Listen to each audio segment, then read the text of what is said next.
Honourable deputy CM గారు చెప్పేది ఏంటంటే ఎవరిని ఉపయోగించవద్దు, ఐరన్ హ్యాండ్తో డీల్ చేద్దామని.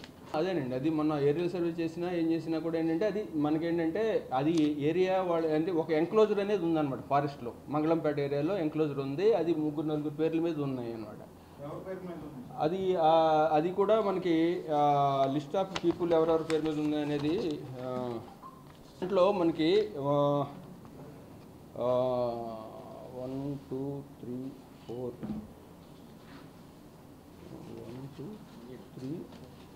నలుగురు పేరు మీద ఉందండి మొత్తం. అది నలుగురు పేరు మీద కూడా అఫిడవిట్స్ ఫైల్ అయినాయి. సో నలుగురు ఏమిటంటే మనకి ఒక 15 ఎకరాలు శ్రీ పెద్దిరెడ్డి రామచంద్రారెడ్డి గారని ఆయన పేరు మీద ఉంది. తర్వాత ఒక 10.8 ఎకరాలు Shrimati P Indiramma wife of late P Bhaskar Reddy గారి పేరు మీద ఉంది. తర్వాత 21 acres land Shri P Mithun Reddy గారి పేరు మీద ఉంది. తర్వాత 0.89 ఏకర్స్ ల్యాండ్ పి ఇందిరమ్మ పేరు మీద ఉంది.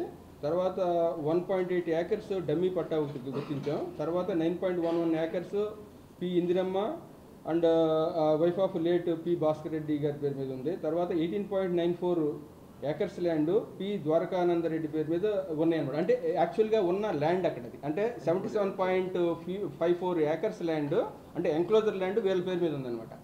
ఈ ల్యాండ్కి ఆనుకుని 32 ఏకర్స్ ల్యాండ్లో ఎంక్రోచ్మెంట్ అంటే ఫారెస్ట్ ల్యాండ్ ఆక్యుపై చేయడం జరిగిందంట. ఈ ఎంక్లోజర్కి పక్కన అంటే ఎంక్లోజర్ 77.54 ఏకర్స్ ల్యాండ్ పక్కన ఒక 32. మీకు చెప్పాను కదా 63 ఏకర్స్ ల్యాండ్ ఆక్యుపై చేయడం జరిగింది. దాన్ని గుర్తించాం. దాన్ని గుర్తించేసి దాన్ని మనకి ఇప్పుడు ఏంటంటే తీసుకున్న తర్వాత ప్రాసెస్ ఫాలో అవ్వాలి కదా, దానికోసమని కోర్టులో యూజ్ చేశాను. నివేదికల ఆధారంగా కావచ్చు లేకపోతే న్యాయ నిపుణుల సలహాలు సూచనలు తీసుకొని ఇప్పుడు మీరు దీని మీద ఎలాంటి చర్యలు తీసుకున్నారు? మీ ఫర్దర్ స్టెప్ ఏంటి? ఇదేంటంటే కోర్టులో మనం ఫైల్ చేసాం కదండి నెక్స్ట్ ప్రాసెస్కి. అది వచ్చిన తర్వాత కోర్టులో ఫైనలైజ్ అయిన తర్వాత ఫర్దర్ కోర్స్ ఆఫ్ యాక్షన్ ఉంటుంది. అంటే సార్ ఓన్లీ అక్కడ వాళ్ళు బిల్డింగ్ రోడ్డు కూడా వేశారు. ఆ రోడ్డు అది కూడా పర్మిషన్స్ ఉన్నాయా? అదే అన్నీ కూడా మనకి దీంట్లో వస్తాయి. కట్టారండి, పర్మిషన్ లేకుండా కట్టారా? రోడ్డు వేశారు, పర్మిషన్ లేకుండా రోడ్డు వేశారా? ఎన్ని విభాగాలు దీంట్లో ఇన్వాల్వ్ అయ్యాయి? అవన్నీ వస్తాయండి. అది 1 by 1 అంటే మా వర్క్ ఏంటంటే మాకు మేము ఏదైతే ప్రెస్లో వచ్చిన తర్వాత మేము తీసుకున్న యాక్షన్ గురించి చెప్తున్నాం కదండి. తర్వాత ఏం చేసామంటే మేము ఎంక్రోచ్మెంట్ మీద జాయింట్ ఇన్స్పెక్షన్ సర్వే టీం వేసేసి ఎంక్రోచ్మెంట్ ఏరియా ఎంత ఎంక్రోచ్మెంట్ ఏరియా ఫారెస్ట్ ల్యాండ్ అయింది గుర్తించాం. తర్వాత మీరు అంటున్నారు కదా రోడ్డు ఎవరు వేశారు, ఎందుకు వేశారు, అవన్నీ కూడా ఫర్దర్ ఎంక్వైరీస్లో తెలుస్తాయి. అది సో అది మా సైడ్ నుంచి వైలేషన్ అయితే మేము యాక్షన్ తీసుకుంటాం. అది లేకపోతే ఏదైనా డిపార్ట్మెంట్ వేశారు అవన్నీ కూడా మీరు బిల్డింగ్ అంటున్నారు కదా దానికి ఎవరు పర్మిషన్ అవన్నీ కూడా సబ్సిక్వెంట్ వాటిలో అది వేరే వింగ్ చూస్తుంది. మా వర్క్ ఏంటంటే ఫారెస్ట్ ల్యాండ్ ఆక్యుపై చేసిన దాని వరకు మేము చేసాం అనమాట.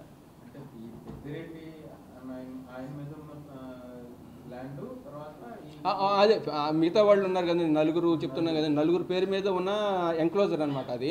సో ఆ ఎంక్లోజర్ పక్కన మా ఏరియా ఆక్యుపై చేశారు, ఫారెస్ట్ ఏరియా ఆక్యుపై చేశారు.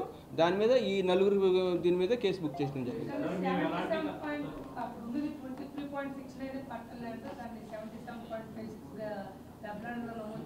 అంటే హెక్టారు ఏరియాస్లో ఈ డిఫరెన్స్ వస్తుంటాయండి.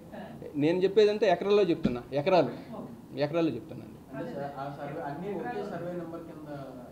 అవును, అంటే సర్వే నెంబర్ కూడా మన దగ్గర ఉన్నాయండి లిస్టు. సర్వే నెంబర్ ఏదంటే సర్వే నెంబర్స్ ఒక్క నిమిషం. సర్వే నెంబర్స్ వచ్చేటప్పటికి 291/1, 295/1, 295/1B, 295/1C, 295/1D, 295/1E, 296/1A and 296/1B. These are the survey numbers. ఇది ఎంక్లోజర్లో ఉన్న సర్వే నెంబర్స్. మాకు ఏంటంటే ఆర్ఎఫ్ నోటిఫికేషన్ ఉంది, దానికి సర్వే నెంబర్లు ఉండవు అనమాట. సో ఇవేంటంటే అక్కడ ఉన్న ఎంక్లోజర్కి ఇచ్చిన సర్వే నెంబర్స్ నేను చెప్పేది. ఇప్పుడు మీరు ఓవరాల్ చెప్పారండి, కానీ ఆక్రమించిన భూమి ఎవరెవరి పేరు మీద అంత ఇది అంటే అలా కదా 7 ఎకరాలు చెప్పారు. 30 ఆక్రమించిన భూమి 33 ఎకరాలు ఎవరి పేరు మీద అంత ఉంది. అదే నేను చెప్తున్నా అండి. ఏంటంటే ఈ నలుగురు పేరు మీద ఎంక్లోజర్ ఉందండి. దీనికి ఆనుకుని ఉన్న భూమిని ఆక్యుపై చేశారు. అందుకని నలుగురు పేరుని మనం పీఓఆర్లో చేర్చడం జరిగింది మా కేసులో. సో వాళ్ళు అంటే ఇప్పుడు అంతా ఇది మనకి మ్యాంగో గార్డెన్ అది బేసికల్గా. అంటే మనకి మామిడి చెట్లు ఉన్నాయి దాంట్లో, మేము చూసిన దాంట్లో. సో ఆ మామిడి చెట్లు కూడా మనకి ఎన్ని ఉన్నాయంటే 560 ఉన్నాయన్నమాట మ్యాంగో ట్రీస్. 553 మ్యాంగో ట్రీస్, మిగతా నేరేడు, మిగతా అదర్ ట్రీస్ ఉన్నాయి. 1 కోకోనట్ ట్రీ ఇవి ఉన్నాయన్నమాట మన ల్యాండ్లో. సో ఈ ల్యాండ్ మనకి ఏంటంటే ఎవరికెవరికి జస్ట్ బౌండరీస్ ఉంటే మనం పలానాలో ఆక్యుపై చేస్తామని చెప్తాం. దీని ఎంక్లోజర్ పక్కన ఉంది కాబట్టి మనం అందరికీ ఇచ్చామన్నమాట.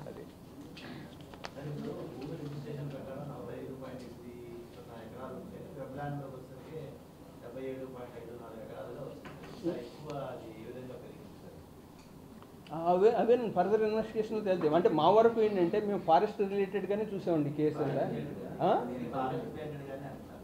అదే అన్న ఫారెస్ట్ ఎంక్వైరీ అంటే ఫారెస్ట్ ల్యాండ్ ఎంత ఎంక్వైరీ ఇచ్చేసారి వచ్చింది. బట్ ఈ ప్రాసెస్ వెబ్ ల్యాండ్లో ఎలా వచ్చింది, ఈ డీటెయిల్స్ అన్నీ కూడా ఫర్దర్ ఎంక్వైరీలో డెఫినెట్గా వస్తాయండి. వన్స్ ఇది కేసు ఇది అయిన తర్వాత వస్తాయి.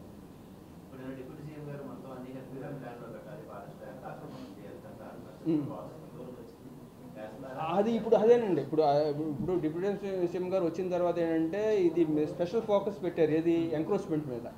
సో దానికోసమని ఇది వెబ్ ల్యాండ్లో పెట్టడం ఒకటి మొత్తం అన్నీ కూడా అంటే రెవెన్యూ అథారిటీస్ ఇది ఎలా చేసామో అందరం కలిసి, ఇది revenue authorities, survey and land records అందరూ కలిసి చేస్తేనే మనకి క్లారిటీగా మనకు క్లియర్గా వస్తున్నాయి కదా. ఇప్పుడు ఫ్యూచర్లో కూడా అన్నీ మనకి ఎంక్రోచ్మెంట్స్ చేసే ల్యాండ్స్ గుర్తించేటప్పుడును దానికి డ్యూ ప్రాసెస్ ఫాలో అయ్యేటప్పుడు ఆ డిపార్ట్మెంట్స్ని మనం తీసుకుని హెల్ప్తోనే మేము చేస్తాం.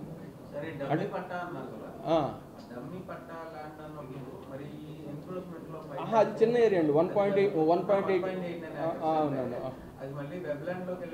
అదే అన్న ఎందుకు వచ్చింది అలాగే ఎందుకు రాశారు అనేది అన్నీ కూడా వాళ్ళు రెవెన్యూ అథారిటీస్ స్పెషల్గా చేస్తారు. మన వరకు వచ్చేటప్పటికి ఏంటంటే ఈ నలుగురు వ్యక్తులు పక్కన ఉన్న ల్యాండ్ కాబట్టి ఈ కేసు బుక్ చేయడం జరిగింది అంతవరకు. కాదు, ఇది ఎంక్లోజర్లో ల్యాండ్ గురించి చెప్పాను. 77.54 ఏకర్స్ ల్యాండ్ ఎంక్లోజర్ ల్యాండ్ అంటున్నాను చూడండి. దాంట్లో డిస్ట్రిబ్యూషన్ గురించి చెప్పాను అనమాట. ఏ సర్వే నెంబర్స్, ఎంత ఎక్స్టెంట్, ఎవరెవరి పేరు మీద ఉంది, అంటే వెబ్ ల్యాండ్ అన్నారు కదా, వెబ్ ల్యాండ్ పేరు మీద అదనమాట. సో దాని పక్కన ఉన్న ఫారెస్ట్ ల్యాండ్ ఆక్యుపేషన్ గురించి నేను చెప్తున్నా. 32.63 ఏకర్స్ అనమాట. సో ఇది ఇష్యూ. మనం ఏంటంటే ఇప్పుడు ఎందుకంటే ఇంతకుముందు ఎప్పుడు కూడా అంటే అటవీ శాఖ మంత్రులు కానీ ఈ ఇష్యూ ప్రాసెస్ మీద ఎక్కువ పట్టించుకోలేదు కాబట్టి మనం ఏంటంటే మన ప్రాసెస్ ఫాలో అవుతున్నాం. ఇప్పుడు ఏంటంటే మన డిప్యూటీ సీఎం గారి ఉద్దేశం ఏంటంటే ఇవన్నిటిని కూడా మళ్ళీ డిపార్ట్మెంట్ కంట్రోల్లోకి తీసుకురావాలంటున్నారు కాబట్టి స్పెసిఫిక్ అంటే ఇప్పుడు వెబ్ ల్యాండ్ కావచ్చు, అదర్ ఇది మన రెవెన్యూ డిపార్ట్మెంటు, అదర్ ఏజెన్సీస్ అన్నీ కలిసి చేయాలంటున్నారు కాబట్టి ఇది మంచి ఇన్నోవేటివ్ వే. అంటే స్ట్రింజెంట్గా మనం యాక్షన్ తీసుకుంటానికి కూడా కుదురుద్ది అనమాట. ఎందుకంటే మనకి డిపార్ట్మెంట్ కూడా, మనకి రెవెన్యూ డిపార్ట్మెంట్ కూడా కలిసి చేస్తాం కాబట్టి యాక్షన్ స్పీడీగా యాక్షన్ తీసుకుంటానికి ఉంటుంది, త్వరగా కూడా సెటిల్ అవుతాయి. అటవీ భూమేతరగా మారడానికి చాలా పెద్ద ఫైల్ ప్రాసెస్ కావాలి.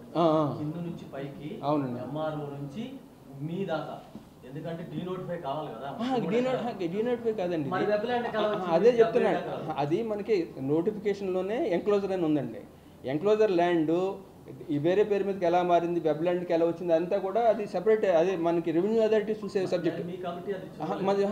మా వరకు గుర్తించింది ఏంటంటే ఎంత ఏరియా ఫారెస్ట్ ల్యాండ్, ఈ కమిటీ జ్యూరిడిక్షన్ అంతవరకు, మిగతా మీరు వేసినవన్నీ కూడా ఫర్దర్ ఎంక్వైరీలు తెలుస్తాయి.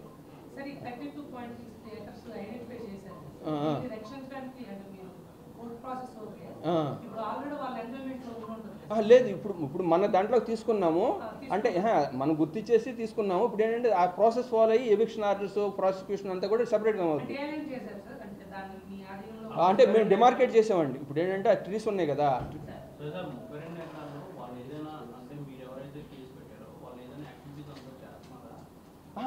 అదే కదని చెప్పి మ్యాంగో గార్డెన్ వచ్చిందనమాట దాంట్లో.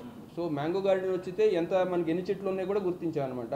పిల్లర్స్ కూడా మళ్ళీ మనం 26 పిల్లర్స్ కూడా మళ్ళీ పెట్టేసాం, అంటే డిమార్కేట్ చేసాం.